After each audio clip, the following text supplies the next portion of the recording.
जय जगन्नाथ पिला माने एमएन ओडिया एजुकेशन हब को तुम समस्त को स्वागत। ताले आज आमे कोन पढिबा केतेक प्रारंभिक संख्या प्रणाली आज पढिबा। ठीक अछि। ताले एटा होची कोन ना संख्यार कहानी रो तमरो पार्ट नंबर 3 पिला माने एटी तमे देखि परतबो मु ऑलरेडी लिखि देछि। एटा होची पार्ट नंबर 3। ताले पार्ट नंबर 2 और पार्ट नंबर 1 टा ऑलरेडी अपलोड हे सालारी। जो माने भी पार्ट 1 पार्ट 2 देखिना हो दया करी से माने जाई कि देखिनियो। ठीक अछि। ताले आहुरी भला भाबरे जिनसटा कोन बुझी पारिबो। ठीक अछि। ताले आउ डेरी करबानी आज क्लास टी को स्टार्ट करबा। ताले केतेक प्रारंभिक संख्या प्रणाली रे आमे प्रथमे कोन देखिबा ना शरीरर विभिन्न अंगर व्यवहार हैला यूज ऑफ बॉडी पार्ट्स। ताले कोन देला देखो ना विश्वर अनेक गोष्ठीर लोक गणन पई तांकर हाथ और शरीरर अंगर व्यवहार करिथांती। विश्वर अनेक गोष्ठीर लोक कोन करथांती गणिबा पई तांकर शरीरर अंग सब व्यवहार करथांती। हाथ गोड़ ए सब व्यवहार करथांती। पिला माने तमे आजि मध्ये जेतेबेले कोन उठे गणिया को पडुची ना हिसाब करिया को पडुची हाथर अंगुठी को गणुछ ना नाही। जो माने एबे भी हाथर अंगुठी गणुछ मते कमेंट करी कहबो यस। ओके समस्त कमेंट रे यस लिखिबो हां ना नाही पिला माने। तापर देखो पपुआ न्यूगिरी रो एक गोष्ठीर लोक किपरि निजर शरीरर अंग को मानक अनुक्रम बा संख्या प्रणाली भाव में व्यवहार करुथिले एवं एबे भी करूछंती ताहा दिया जायछि।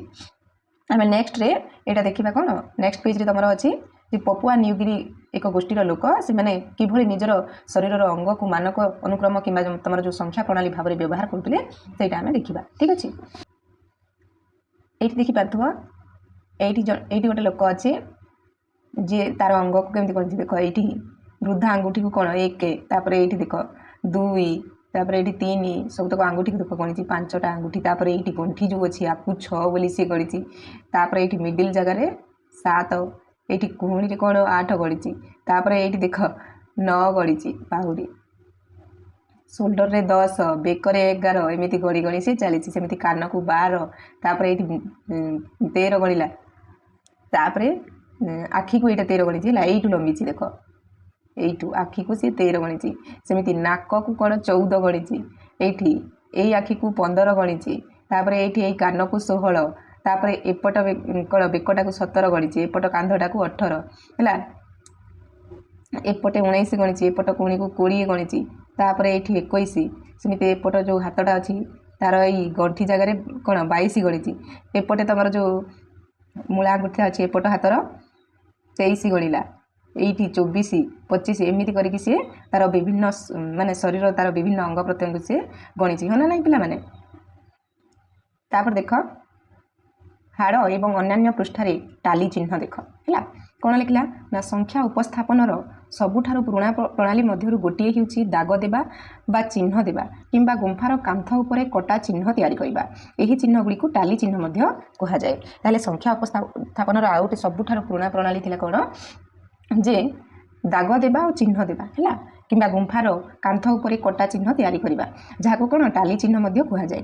एबे कोन करचंती एबे तो गणिया पय चिन्ह दउ नांती एबे कांथ बाड़ जदि देखिबो नाम लेखा आइतिबो हना नाही एस प्लस बी एमिति सब नाम लेखा आइतिबो कांथ बाड़ रे गच्छ माने करे लेखा आइतिबो नले हार्ट लेखा आइतिबो। एबे आ गणिया पय लोक व्यवहार करनांती हना नाही किंतु आगो काल रे लोके गणिया पय एमिति चिन्ह दाग सब व्यवहार करथले।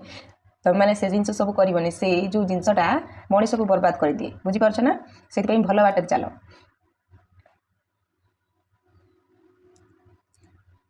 तापर कोन कहला देखो ना एही पद्धति रे गणना करा जाउतबा प्रत्येक वस्तु पय गोटिए लेखाय चिन्ह दिया जाय। ए पद्धति रे कोन करा जाय ना गणना करा जाउतबा प्रत्येक वस्तु पय गोटिए लेखाय चिन्ह दिया जाय हैला।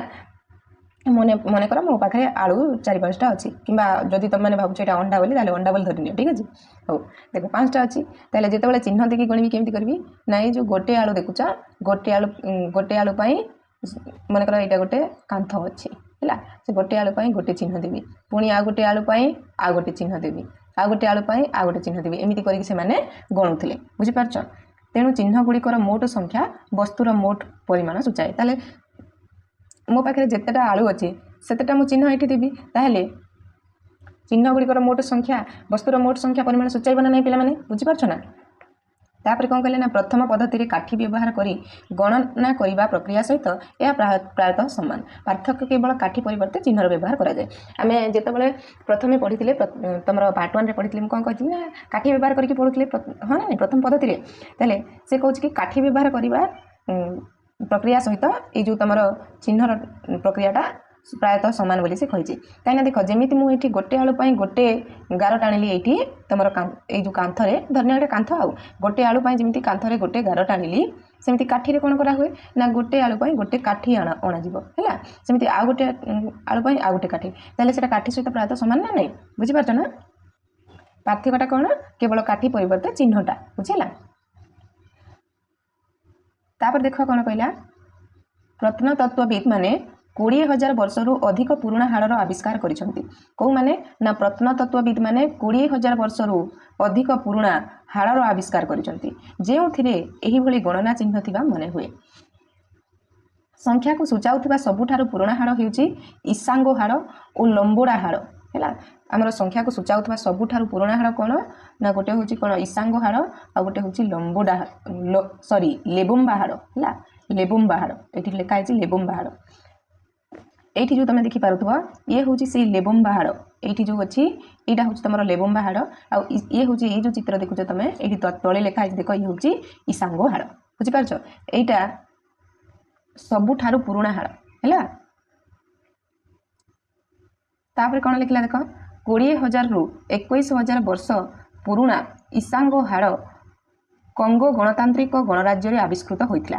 ଏଇ ଯେଉଁ ଇସାଙ୍ଗୋ ହାଡ଼ଟା ତୁମେ ଦେଖୁଛ ନା କେତେ 20,000ରୁ 21,000 ବର୍ଷ ପୁରୁଣା এইটা ହେଲା। এই ଇସାଙ୍ଗୋ ହାଡ଼ଟା କେଉଁଠି ଆବିଷ୍କୃତ ହେଉଥିଲା ନା କଙ୍ଗୋ ଗଣତାନ୍ତ୍ରିକ ଗଣରାଜ୍ୟରେ ଆବିଷ୍କୃତ ହୋଇଥିଲା। ଏଥିରେ ସ୍ତମ୍ଭରେ ସଜାଇଥିବା ଚିହ୍ନ ରହିଛି। ଏଥିରେ କ'ଣ ରହିଛି ନା ସ୍ତମ୍ଭରେ ସଜାଇଥିବା ଚିହ୍ନ ରହିଛି ଯାହା ସମ୍ଭବତଃ କ୍ୟାଲେଣ୍ଡରର ପ୍ରଣାଳୀକୁ ସୂଚାଏ ହେଲା। ଏହାଠାରୁ ପୁରୁଣା ଦକ୍ଷିଣ ଆଫ୍ରିକାରେ ଲେବମ୍ବା ଆବିଷ୍କୃତ ଲେବମ୍ବା ହାଡ଼ରେ 29ଟି ଚିହ୍ନ ଅଛି। এই যে ইসাঙ্গো হাড় তুমি দেখুছ আঠারু মধ্যে পুরোনা কোণ না এই লেবম্বা হাড় ହେଲା। এইটা কোণ না প্রায় 44 বর্ষর পুরোনা। তোমার ইসাঙ্গো হাড়টা 20ରୁ 21 বর্ষর পুরোনা, কিন্তু লেবাম্বো হাড়টা তোমার 44 বর্ষর পুরোনা বলে অনুমান করা যাইছি ହେଲା। এটা কোটি না দক্ষিণ আফ্রিকার লেবম্বা আবিষ্কৃত লেবম্বা হাড়ে কেতে 29টি চিহ্ন ଅଛି। এই লেবম্বা হাড়টা কোটি আবিষ্কৃত দক্ষিণ আফ্রিকার আবিষ্কৃত হয়েছি। আর এই লেবম্বা হাড়ে কতটি চিহ্ন ଅଛି 29টি চিহ্ন ଅଛି বলে সে কହୁଛି বুঝিলা। এহাকু গণিতর সর্বপ্রাচীন কলাকৃতি মধ্যরু গোটিয়ে বলে বিবেচনা করা যায় ହେଲା। কোণ বলে বিবেচনা করা যায় না গণিতর সর্বপ্রাচীন কলাকৃতি বলে এহাকু বিবেচনা করা যায়। ঠিক আছে, সেମାନଙ୍କ ମଧ୍ୟରୁ ଗୋଟିଏ ବୋଲି এইটা বিবেচনা করা যায়। ହୁଏତ ଏହା টালি চিহ୍ন ভাবে কিংবা চন্দ্র ক্যালেন্ডর ভাবে কাম করিথাই পারে। এইটা কেমিতি কাম করে না টালি চিহ্ন ভাবে কিংবা চন্দ্র ক্যালেন্ডর ভাবে মধ্য কাম করে। এতে ক্লিয়ার হলে পিলা মানে আশা করছি বুঝি পারিথিব হ্যাঁ না নাই। যদি ক্লাসটি ভাল লাগুছি তাহলে গোটে লেখা লাইক সমস্তে করে দিও। কেহি বি ক্লাসକୁ লাইক করুন, সমস্তে দেখুছ ହେଲା। ଆଉ ଯଦି ଭଲ ଲାଗୁଛି ତାହେଲେ କମେଣ୍ଟରେ ସମସ୍ତେ ୟେସ୍ ବୋଲି ଲେଖ। ଆଉ ଆମ ଚ୍ୟାନେଲକୁ ସବସ୍କ୍ରାଇବ୍ କରିକି ରଖିଥାଅ, ଯାହାଦ୍ୱାରା ଆମେ ନୂଆ କ୍ଲାସ୍ ଆଣିଲେ ତୁମମାନଙ୍କ ପାଖକୁ ଆଗ ନୋଟିଫିକେସନ୍ ଯିବ। ଠିକ୍ ଅଛି, ତାହେଲେ ଦେଖ ଆମେ ନେକ୍ସଟ ପଢ଼ିବା କ'ଣ ନା 2 କରି ଗଣନା କରି ସଂଖ୍ୟା ନାମ ପାଇବା ହେଲା। ଦେଖ କ'ଣ ଦେଲା ନା ଅଷ୍ଟ୍ରେଲିଆର ଗୁମୁଲଗାଲ କ'ଣ ଅଷ୍ଟ୍ରେଲିଆର ଗୁମୁଲଗାଲ ନାମକ ଏକ ଆଦିବାସୀ ଗୋଷ୍ଠୀ ଲୋକମାନେ ସେମାନଙ୍କର ସଂଖ୍ୟା ପାଇଁ ନିମ୍ନଲିଖିତ ଶବ୍ଦ ଗୁଡ଼ିକ ବ୍ୟବହାର କରୁଥିଲେ। ଏଇଠି ତଳେ ଦିଆଯାଇଛି ଦେଖ ମୁଁ ଦେଖାଉଛି। ଦେଖ 1କୁ ସେମାନେ କ'ଣ କହୁଥିଲେ ଉରାପୋନ, ସେମିତି 2କୁ କ'ଣ କହୁଥିଲେ ଉକାସର ହେଲା। 3କୁ କ'ଣ କହୁଥିଲେ ଉକାସର ଉରାପୋନ। ଏଇଠି ଦେଖ 3କୁ 2 ଆଉ 1କୁ ମିଶେଇକି କହିଛନ୍ତି ହେଲା ହଁ ନା ନାଇଁ ଉକାସର ଉରାପୋନ। ସେମିତି 4କୁ ଦେଖ କ'ଣ କହୁଥିଲେ ଉକାସର ମାନେ 2କୁ 2 ଥର ସେମାନେ କହିଛନ୍ତି 4କୁ ହେଲା। ସେମିତି 5କୁ ଦେଖ କ'ଣ କହୁଥିଲେ ଉକାସର ଉରାପୋନ। 2କୁ 2 ଥର କହିଲେ ଆଉ 1କୁ ଥରେ କହିଛନ୍ତି ଏଇଠି। ସେମିତି 6କୁ ଦେଖ କ'ଣ କହିଲେ ନା ଉକାସର 6କୁ କେମିତି କହିଛନ୍ତି 2କୁ 3 ଥର ସେମାନେ କହିଛନ୍ତି ହଁ ନା ନାଇଁ ପିଲାମାନେ। ତାହେଲେ ଏଇଟା କୋଉଠି ସଂଖ୍ୟା ନାମ ବ୍ୟବହାର କରୁଥିଲେ ନା ଅଷ୍ଟ୍ରେଲିଆର ଗୁମୁଲଗାଲ ନାମକ ଏକ ଆଦିବାସୀ ଗୋଷ୍ଠୀ ଲୋକମାନେ ଏଇଟା ସେମାନଙ୍କର ସଂଖ୍ୟା ପାଇଁ এই ଶବ୍ଦ ଗୁଡ଼ିକ ସବୁ ବ୍ୟବହାର କରୁଥିଲେ ବୁଝିପାରୁଛ। ତାପରେ କ'ଣ ଲେଖିଲା ଦେଖ ସେମାନଙ୍କର ସଂଖ୍ୟା ନାମ ଗୁଡ଼ିକ କିପରି ଗଠିତ ହୋଇଛି ତୁମେ ଲକ୍ଷ୍ୟ କରିପାରୁଛ କି? ମୁଁ ଏଇନେ ତୁମକୁ ଜଷ୍ଟ କହିଲି କ'ଣ ଦେଖ ଏଠି 3ର ସଂଖ୍ୟା ନାମ 2 ଏବଂ 1କୁ ନେଇକି ଗଠିତ ହେଇଛି ନା ନାହିଁ। ମୁଁ ତୁମକୁ କହିଲି କ'ଣ ଦେଖ ଏଇଠି 3କୁ ଦେଖ दुई को से माने एक को से माने इरापन कहले, दुई को उकासर कहले, आउ तीन को कौन कहते ना उकासर आउ इरापन। उकासरटा तुम कौन दुई आउ इरापनटा हूँ एक। ताहले तीन टाक केमिति ना दुई आउ एक, दुई एवं एक संख्या नाम को लेकिन से गठित करछंती हाँ ना नहीं पिला माने। सेमिति चारि संख्या पाई संख्या नाम दुईटी दुईर संख्या नाम को नहीं गठित करछंती हाँ ना नहीं। से माने दी थर उकासर उकासर लिखिछंती काहा को चारि को। बुझी पारुछ। तापर कौन कहला अन्य संख्या नाम गुड़िक किपरि गठित होइछि ताहा तुमे लक्ष्य करि पारुछ कि। संख्या गुड़ी को दुई करी गणा जाए जहाँ को व्यवहार करा जाई संख्या नाम गुड़िक गठित होइछि। केमिति देख ना तीन को से माने दुई आउ एक को नहीं गठित करछंती। सेमिति चारिटा को दुई दुई नहीं गठित करछंती। पांच को केमिति कले ना दुई को दुई थर आउ एक ए तीन टाक नहीं गठित करछंती। तापर 6 को से माने कौन कले ना दुईटा को तीन थर नहीं गठित करछंती हाँ ना नहीं। ए तो मु तुमको देखैली। तापर देख ना गुमुलगाल 6 रु बड़ जेकोसी संख्या को रास कहते 6 पर्यंत से माने संख्या नाम गठित कला परे 6 पर जो बड़ संख्या 6 रु जेकोसी बड़ संख्या को से माने कौन कहते ना रास बोली कहते। बुझिपार। निम्न संख्या प्रणाली गुड़ी को लक्ष्य कर। दक्षिण अमेरिकार एक प्राचीन गोष्ठी और दक्षिण आफ्रिकार बुशमेन आदिवासी गोष्ठीर लोक मानकर संख्या प्रणाली निम्न रे दिया जायछि। भौगोलिक दृष्टिकोण एही तीन संप्रदाय परस्पर ठारू बहु दूर रे थिले एवं सेमानक मध्य कोनोसी संपर्क नथिला। एहा सत्वे सेमाने समानता थिबा संख्या प्रणाली विकसित करि पारिथिले। ऐतिहासिक माने आश्चर्य होंती जे एहा किपरि घटिला। ताले देखो पिला माने एठी तमरो चित्र रे दिया जायछि। एठी देखो बुशमेन गुमुलगाल आ तमरो कोन बकाइरी इमाने बहुत दूर रे थिले। एते दूर रे थिले जे से माने परस्परक भितर कोनोसी संपर्क नथिला हैला।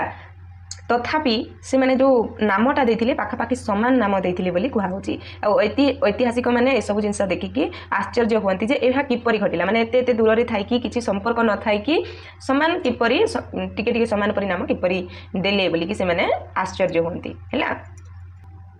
गुमुलगाल तो कौन सब तुम नाम देथिले तमे देखिलो हैला। एक पाई दुई पाई तीन पाई एठी देख तुम बकाइरी हैला।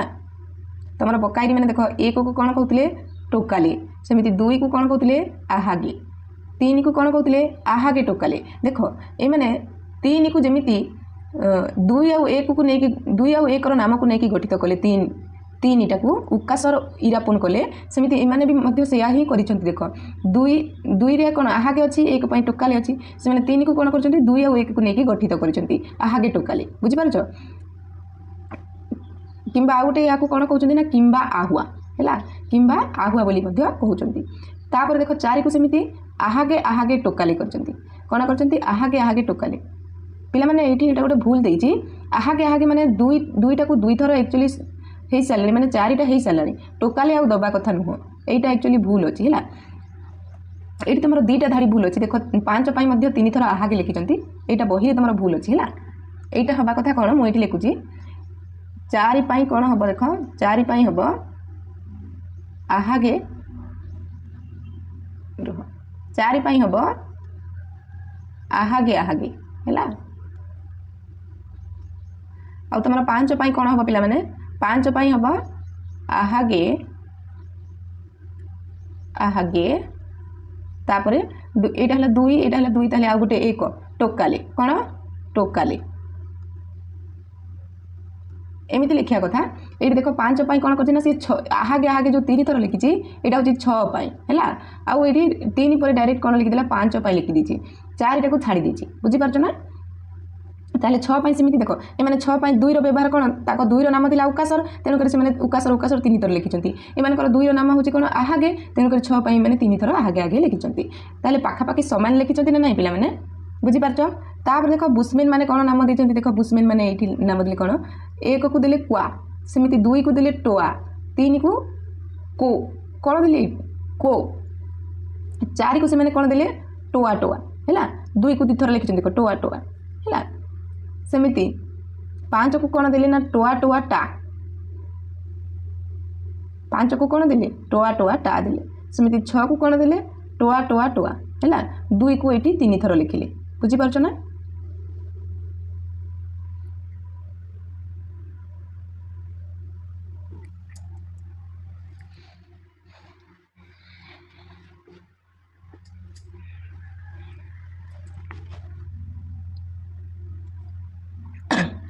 ପିଲାମାନେ ମୋତେ ଲାଗୁଛି ଏଇ ଯେଉଁ ଟୋଆ ଟୋଆ ଟା ଦେଇଛନ୍ତି ଏଇଠି କୁଆ ହେବା କଥା ହଁ ନା ନାଇଁ ଏକରେ କୁଆ ଅଛି ନା ତାହେଲେ କୁଆ ହେବା କଥା କିମ୍ବା କୁଆ ଯଦି ଏକଟା କୁଆ ନୁହଁ ତାହେଲେ ଟା ହେବା କଥା ବୋଧେ ମୋତେ ସେମିତି ଲାଗୁଛି ବହିରେ ତୁମର ଟିକେ ମିଷ୍ଟେକ୍ ଦେଇଛି ହେଲା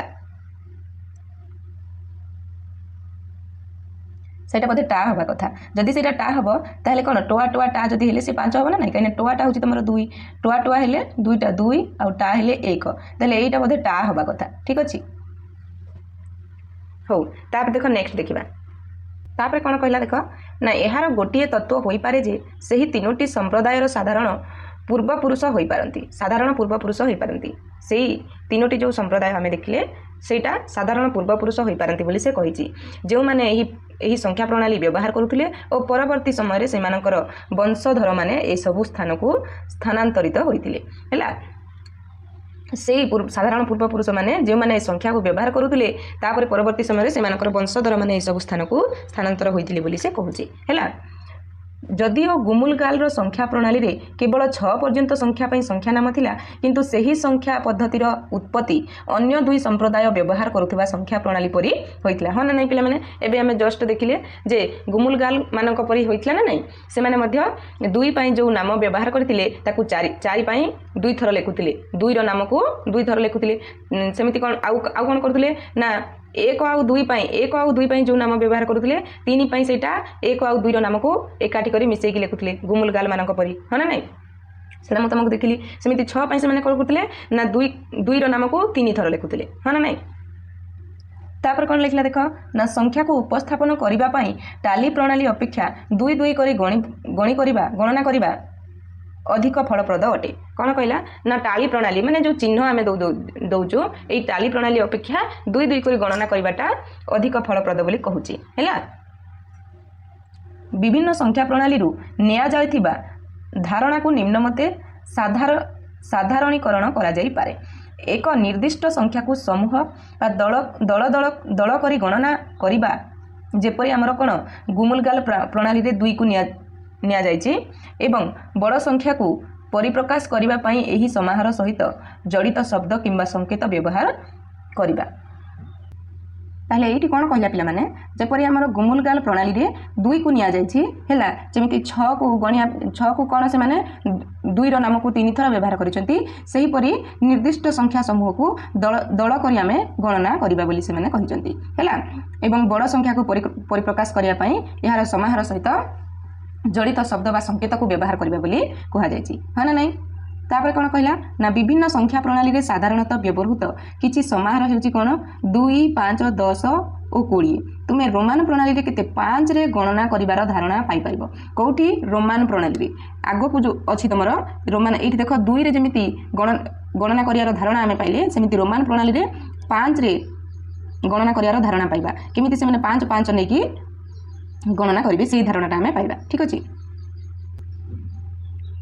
ତାପରେ ଦେଖ ତୁମର এই ଅରେଞ୍ଜ କଲରର ବକ୍ସରେ କ'ଣ କହିଲା ନା ଏକ ନିର୍ଦ୍ଦିଷ୍ଟ ସମୂହର ଆକାରରେ ଗଣନା କରିବା ଏବଂ ସଂଖ୍ୟାକୁ ପରିପ୍ରକାଶ କରିବା ପାଇଁ ବ୍ୟବହାର କରିବାର ଏହି ଧାରଣା ସଂଖ୍ୟା ପ୍ରଣାଳୀ ବିକାଶର ଇତିହାସରେ ଏକ ଗୁରୁତ୍ୱପୂର୍ଣ୍ଣ ଉପଲବ୍ଧି ବୋଲି ସେ କହିଛି এই ଯେଉଁ ପ୍ରଣାଳୀ ଆମେ ଦେଖିଲେ ନା ଏଇଟା କ'ଣ ନା ଏଇ ଧାରଣା ସଂଖ୍ୟା ପ୍ରଣାଳୀ ବିକାଶର ଇତିହାସରେ ଏକ ଗୁରୁତ୍ୱପୂର୍ଣ୍ଣ ଉପଲବ୍ଧି ବୋଲି କହିଲା ହେଲା ତାପରେ କ'ଣ ଲେଖା ହେଇଛି ଦେଖ ଜିନିଷ ବା ବସ୍ତୁଗୁଡ଼ିକୁ ସମୂହ ଦଳ କରି ଗଣିବାର ଧାରଣା ପଛରେ ଏହି ନିହିତାର୍ଥ ହୋଇପାରେ ଯେ ଜିନିଷର ସମୂହ ଦଳର ଆକାରକୁ ଗୋଟିଏ ଥର ଲକ୍ଷ୍ୟ କରି ସଙ୍ଗେ ସଙ୍ଗେ ସେ ବିଷୟରେ ଜାଣିପାରିବା ମନୁଷ୍ୟମାନଙ୍କର ଚିନ୍ତନର ସୀମାର ଅନ୍ତର୍ଭୁକ୍ତ ଏବେ ତଳ କାର୍ଯ୍ୟଟିକୁ ସମ୍ପାଦନ କରିବାକୁ ଚେଷ୍ଟା କର ନିମ୍ନଲିଖିତ ପ୍ରତ୍ୟେକ ବାକ୍ସରେ ଥିବା ବସ୍ତୁର ସଂଖ୍ୟାକୁ ଦ୍ରୁତ ଗଣନା କରିବା এই ଯେଉଁ ଚିତ୍ର ତମେ ଦେଖୁଛ এই ଯେଉଁ ବସ୍ତୁ ସବୁ ଦେଇଛି ଆକୁ ଆମେ କେମିତି ଜଲ୍ଦି ଗଣି ପାରିବା ହେଲା ଦେଖ এই ଯେଉଁ କୁକୁଡ଼ା ଦେଇଛି ଏମାନଙ୍କୁ ତ ଭଲ କରି ତମେ ଦେଖିପାରୁଥିବ ଆମେ କ'ଣ ଦେଖିକି ଡାଇରେକ୍ଟ ସାଙ୍ଗେ ସାଙ୍ଗେ କହିଦେବା ଯେ ଇଏ 2ଟା ଅଛନ୍ତି ଭାବିବାକୁ ପଡ଼ିବ କି ଏଇଟା 1 ତାପରେ 2 ଏମିତି ଭାବିବ କି ନାଇଁ ଏ ଦେଖିକି କହିଦେବ ସାଙ୍ଗେ ସାଙ୍ଗେ 2 ବୋଲି ଏଇଠି ତମର ଗୋଟେ ଫୁଲର ଗୁଲଦସ୍ତା ଦେଇଛି ଆକୁ ମାନେ ଜଲ୍ଦି ଗଣିବା ପାଇଁ କ'ଣ କରିବ ନା 5ଟା କରି ମଧ୍ୟ ତମେ ଗଣିପାରିବ ଏଇଠି ତ ଅବଶ୍ୟ ଭଲରେ ଦେଖାଯାଉନି ତମ ହାତରେ ଯଦି ଥିବ ନହେଲେ ତମେ ଗୋଟେ ନେଇଯିବ ଗୁଲଦସ୍ତା ବନେଇକି କିମ୍ବା ତମ ପଛପଟେ ବାରିପଟେ ଯେଉଁ ଫୁଲ ଅଛି ତାକୁ ଗୋଟି ଗୋଟି କରି ଗଣିବା ଅପେକ୍ଷା ତମେ କ'ଣ କରିବ 5ଟା କରି ଗଣିପାରିବ ବୁଝିଲ ତାପରେ ଦେଖ ଏଇଠି ଡଲ ଥୁଆ ହେଇଛି ଏଇଠି ଦେଖିଲେ ଜଣାପଡ଼ୁଛି ଇଏ ଥରକରେ ତମେ 4ଟା ବୋଲି କହିଦେବ ହଁ ନା ନାଇଁ ସେମିତି ଏଇଠି ତମର ଗ୍ରେପ୍ସ বা ଅଙ୍ଗୁର ତୁମେ ଯାହାକୁ କହୁଛ ହଁ ନା ନାଇଁ ୟାକୁ ଗୋଟି ଗୋଟି କରି ଗଣିବା ଅପେକ୍ଷା ତୁମେ ଏକାଥରକେ କ'ଣ 5-5ଟା କରି ଯଦି ଗଣିବ କିମ୍ବା 2-2ଟା କରି ଯଦି ଗଣିବ ତାହେଲେ ଅତି ସହଜରେ ତୁମେ ଗଣିପାରିବ ହଁ ନା ନାଇଁ। ସେମିତି ଏଇଠି ଦେଖ ଆପଲ୍ ଥୁଆ ହେଇଛି, ଆପଲ୍ ମଧ୍ୟ କେତେଟା ଅଛି 5ଟା ଅଛି, ତୁମେ ଡାଇରେକ୍ଟ 5ଟା ବୋଲି କହିପାରିବ ହଁ ନା ନାଇଁ। ଏଇଠି ଦେଖ ତୁମର ପେନସିଲ୍ ଅଛି, ପେନସିଲ୍ କେତେଟା ଅଛି ତାକୁ ଜାଣିବା ପାଇଁ ଦେଖ ମୁଁ ଏଇଠି ଡାଇରେକ୍ଟ 4ଟା ନେଇଗଲି, ଏଇଠି 4ଟା ନେଇଗଲି, 8ଟା ହେଲା, ତାପରେ ଗୋଟାଏ 9ଟା, ଏମିତି ତୁମେ ଗଣିପାରିବ ହଁ ନା ନାଇଁ ପିଲାମାନେ ବୁଝିପାରୁଛ ନା। ସେମିତି ଏଇଠି ଦେଖ ପାହାଚ ମଧ୍ୟ ଅଛି, ପାହାଚକୁ ମଧ୍ୟ ତୁମେ 5-5ଟା କରି ଗଣିପାରିବ ନା ନାଇଁ। ଗୋଟି ଗୋଟି କରି ଗଣିଲେ ଯେମିତି ଲେଟ୍ ହେବ ଏକାଥରକେ ତୁମର 5-5 ଯଦି ହିସାବ କରିଦେବ ଲେଟ୍ ହେବନି ବୁଝିପାରୁଛ। ତାପରେ ଦେଖ କ'ଣ କହିଲା, ତୁମେ ସମୂହରେ କେତୋଟି ଜିନିଷ ପର୍ଯ୍ୟନ୍ତ କେବଳ ଦେଖି ତୁରନ୍ତ ତାର ସଂଖ୍ୟା କହିପାରିବ। ଆଚ୍ଛା ଏଇଠି ତୁରନ୍ତ ସଂଖ୍ୟା କେତୋଟି ଜିନିଷକୁ ତୁମେ ଦେଖି କହିପାରିବ ପିଲାମାନେ, ଯେମିତି ମୁଁ କହିଲି ଏଇଠି କୁକୁଡ଼ାକୁ ଦେଖିକି ତୁମେ ସାଙ୍ଗେ ସାଙ୍ଗେ କହିଦେବ ଯେ ଆମମାନଙ୍କର ସଂଖ୍ୟା 2 ବୋଲି, ସେମିତି ଡଲ୍କୁ ଦେଖିକି ସାଙ୍ଗେ ସାଙ୍ଗେ 4 ବୋଲି କହିଦେବ ହଁ ନା ନାଇଁ। ଏଇଠି ଯେଉଁ କୁକୁର ଅଛି ଆକୁ ମଧ୍ୟ ଦେଖିକି ଗୋଟାଏ ଅଛି ମାନେ 1 ବୋଲି ତୁମେ ସାଙ୍ଗେ ସାଙ୍ଗେ କହିଦେବ ହଁ ନା ନାଇଁ। ସେମିତି ଆପଲ୍ ମଧ୍ୟ 5ଟା ବୋଲି ସାଙ୍ଗେ ସାଙ୍ଗେ କହିଦେବ, କିନ୍ତୁ ଏଇଠି ତୁମେ ଯେଉଁ ସିଡ଼ି ଦେଖୁଛ, ଯେଉଁ ପାଉଛ ଦେଖୁଛ ପାହାଚ, ଆକୁ ଟିକେ ଗଣିବାକୁ ପଡ଼ିବ ହଁ ନା ନାଇଁ। ସେମିତି ପେନସିଲ୍କୁ ଗଣିବାକୁ ପଡ଼ିବ, ସେମିତି ଗ୍ରେପ୍ସକୁ ଗଣିବାକୁ ପଡ଼ିବ, ଅବଶ୍ୟ ପେନସିଲ୍ଟାକୁ ଆଉ ଟିକେ ଏମାନଙ୍କଠୁ ଟିକେ ଜଲ୍ଦି ଗଣି ଦେଇପାରିବ ହଁ ନା ନାଇଁ ପିଲାମାନେ। ତାପରେ ଏଇ ଯେଉଁ ତୁମେ କ'ଣ ପାହାଡ଼ ଦେଖୁଛ ଇଏ ମଧ୍ୟ 3ଟା ଅଛି, ଆକୁ ମଧ୍ୟ ସାଙ୍ଗେ ସାଙ୍ଗେ ତୁମେ କହିଦେବ 3ଟା ବୋଲି ବୁଝିପାରୁଛ। ତାପରେ ଦେଖ ଅଧିକାଂଶ ଲୋକଙ୍କ ପାଇଁ ଥରେ ଲକ୍ଷ୍ୟ କରି 5 କିମ୍ବା ଅଧିକ ବସ୍ତୁର ସମୂହକୁ ଗଣନା କରିବା କଷ୍ଟକର ହୋଇଥାଏ। ଏମିତି ବି ଆଜିକାଲି ଏମିତି ବି ଲୋକ ଅଛନ୍ତି ଆଜିକାଲି ମଧ୍ୟ ଯେ ଅଧିକାଂଶ ଲୋକକୁ କ'ଣ ଥରେ ଲକ୍ଷ୍ୟ କରି ସେମାନେ 5 କିମ୍ବା ଅଧିକ ବସ୍ତୁର ସମୂହକୁ ଗଣନା କରିପାରନ୍ତି ନାହିଁ ବୁଝି ହେଉଛି। ଆଚ୍ଛା ଯଦି ମନେକର ଗୋଟେ ଛୋଟ ଛୁଆ ଯିଏ ଏବେ ଧରିନିଅ ଗଣିବା ଶିଖିଛି, ତାକୁ ଏଇ 5ଟା ଦେଇଦେଲେ ସିଏ କ'ଣ ସାଙ୍ଗେ ସାଙ୍ଗେ ଏଇଟା 5ଟା ବୋଲି କହିଦେବ କି ପିଲାମାନେ, ସାଙ୍ଗେ ସାଙ୍ଗେ କହିପାରିବନି। ସେ 1-1 କରି ଗଣିବ, ଏଇ 2ଟାକୁ ମଧ୍ୟ ସେ 1-1 କରି ଗଣିବ, ସାଙ୍ଗେ ସାଙ୍ଗେ 2 ବୋଲି ସେ କହିପାରିବନି ବୁଝି ହେଉଛି ନା ନାଇଁ। ତାପରେ କ'ଣ କହିଲା ନା ଏହି ଧାରଣାର ସୀମିତତା ହୁଏତ ଲୋକମାନଙ୍କୁ ଟାଲି ଚିହ୍ନ ବ୍ୟବହାର କରିବା ପାଇଁ ପ୍ରେରଣା ଦେଇଥାଇପାରେ। ଟାଲି ଚିହ୍ନ ବ୍ୟବହାର ପାଇଁ ଲୋକମାନଙ୍କୁ କେଉଁଟା ଏଇ ଯେଉଁ ସୀମିତତା ଏଇଟା ଆମେ ଯେଉଁ ଦେଖିଲେ ଏଇଟା ହିଁ ପ୍ରେରଣା ଦେଇଥାଇପାରେ ଲୋକମାନଙ୍କୁ ଟାଲି ଚିହ୍ନ ବ୍ୟବହାର କରିବା ପାଇଁ, ଯେଉଁଥିରେ ସାରଣୀରେ ଦର୍ଶାଯାଇଥିବା ପଦ୍ଧତିରେ ପ୍ରତ୍ୟେକକୁ ସମୂହ ବା ଧରାଯାଉ 5ଟି ଚିହ୍ନକୁ ଏକ ନୂତନ ସଂକେତ ସୃଷ୍ଟି କରିବାରେ ସହାୟକ ହୋଇଥାଏ ହଁ ନା ନାଇଁ ପିଲାମାନେ। ତାପରେ କ'ଣ କହିଲା ଦେଖ, ଏକ ନିର୍ଦ୍ଦିଷ୍ଟ ସଂଖ୍ୟା ଆକାରର ସମୂହକୁ ନେଇ ସଂଖ୍ୟା ଗଣିବା ପ୍ରଣାଳୀର ବ୍ୟବହାର ଯୋଗୁଁ କେଉଁ ସବୁ ଅସୁବିଧା ସୃଷ୍ଟି ହୋଇଥିବ। କେବଳ 5ର ସମୂହରେ ଗଣନା କରି ତିଆରି ହୋଇଥିବା ସଂଖ୍ୟା ପ୍ରଣାଳୀରେ ତୁମେ 1345କୁ କିପରି ପରିପ୍ରକାଶ କରିବ, এইটা তুমি নিজে টিকে ভাবিব পিলাମାନେ ହେଲା, ଆଉ ଭାବିକି ମୋତେ କମେଣ୍ଟରେ କହିବ। କ'ଣ କହିଲା ଦେଖ ନା, ଏକ ନିର୍ଦ୍ଦିଷ୍ଟ ଆକାରର ସମୂହକୁ ନେଇ ଗଣନା କରିବା ଏବଂ ସଂଖ୍ୟାକୁ ପରିପ୍ରକାଶ ପାଇଁ ଏହାକୁ ବ୍ୟବହାର କରିବା ପାଇଁ ଟାଲି ପ୍ରଣାଳୀ ଅଧିକ ଉପଯୁକ୍ତ ଫଳପ୍ରଦ ହେଲେ ମଧ୍ୟ ଏହି ପ୍ରଣାଳୀରେ ବଡ଼ ବଡ଼ ସଂଖ୍ୟାକୁ ପରିପ୍ରକାଶ କରିବା କଷ୍ଟଦାୟକ ହୋଇପାରେ। ଯେମିତି ଏଇଠି ପଚାରିଦେଲା କ'ଣ 1345, 5ର ସମୂହକୁ ନେଇ ଗଣନା କରିକି ଯେଉଁ 1345 କେତେ ତୁମେ ଗଣିବ ପିଲାମାନେ, ଅଧିକ ହେଇଯିବନି, ବୁଝିପାରୁଛ, କଷ୍ଟ ହେବନି। ସେଇଥିପାଇଁ ସେଇ କଥାଟା କହୁଛି ଯେ ଏଇଟା ଫଳପ୍ରଦ ହେଲେ ମଧ୍ୟ କ'ଣ ବଡ଼ ବଡ଼ ସଂଖ୍ୟାକୁ ପରିପ୍ରକାଶ କରିବା ପାଇଁ କଷ୍ଟଦାୟକ ହୋଇପାରେ ବୋଲି ସେ କହୁଛି।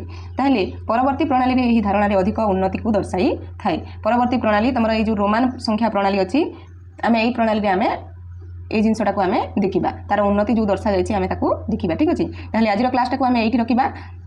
ନେକ୍ସଟ କ୍ଲାସ୍ରେ ଆମେ କ'ଣ ପଢ଼ିବା ନା ରୋମାନ ସଂଖ୍ୟା ପ୍ରଣାଳୀ ଆମେ ପଢ଼ିବା। ଠିକ୍ ଅଛି, ତାହେଲେ ଆଜିର କ୍ଲାସ୍ଟି ଯଦି ଭଲ ଲାଗିଛି ସମସ୍ତେ ଗୋଟେ ଲେଖା ଲାଇକ୍ କରିଦିଅ, ଆଉ ତୁମ ସାଙ୍ଗସାଥୀଙ୍କ ସହିତ କ୍ଲାସ୍ଟିକୁ ସେୟାର କର। କ୍ଲାସ୍ଟି ଯଦି ଭଲ ଲାଗିଛି ତାହେଲେ କମେଣ୍ଟରେ ସମସ୍ତେ ୟେସ୍ ଲେଖିଦିଅ, କେହି ବି କମେଣ୍ଟ କରୁନ, ସମସ୍ତେ ୟେସ୍ ଲେଖିଦିଅ। ଯେଉଁଠି ବି ତୁମର ଡାଉଟ୍ ରହିଲା, ଯେଉଁ କ୍ଲାସ୍ରେ ତୁମର ଡାଉଟ୍ ରହିଛି ତାହେଲେ ମୋତେ କମେଣ୍ଟ ସେକ୍ସନରେ ପଚାରିପାରିବ ହେଲା। ଆଉ ସମସ୍ତେ ଚ୍ୟାନେଲକୁ ସବସ୍କ୍ରାଇବ୍ କରିକି ରଖ, ଯାହାଦ୍ୱାରା ଆମେ ଯାହା ବି କିଛି ନୂଆ କ୍ଲାସ୍ ଆଣିବୁ, ନୂଆ ଅପଡ଼େଟ୍ ଦେବୁ, ତାହେଲେ ତୁମେମାନେ ଆଗ ପାଇପାରିବ ହେଲା, ନୋଟିଫିକେସନ୍ ଆଗ ତୁମ ପାଖକୁ ଯିବ। ତେଣୁକରି ଚ୍ୟାନେଲଟାକୁ ସବସ୍କ୍ରାଇବ୍ କରିକି ରଖ। ଠିକ୍ ଅଛି, ରହିଲି, ନମସ୍କାର, ଜୟ ଜଗନ୍ନାଥ।